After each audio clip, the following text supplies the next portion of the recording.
Nothing can be more frustrating than when you go to sit down and watch one of your favorite programs on FuboTV and then you run into issues streaming it. Well, in today's tech video, I'm going to show you how to fix FuboTV if it isn't working on your RCA smart TV.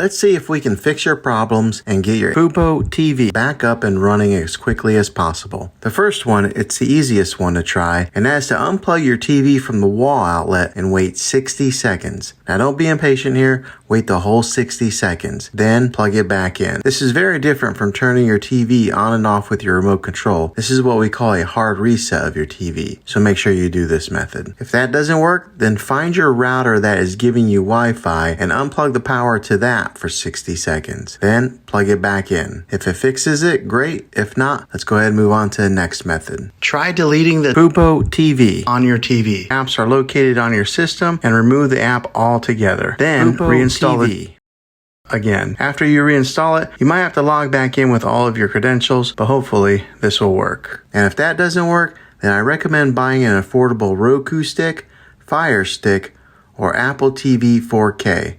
And plug that into your TV and use that as your main streaming player. And you'll be able to access FuboTV. I'll put links in the description down below of where you can get one. Well, hopefully this video was helpful. If it was, go ahead and throw a thumbs up on it.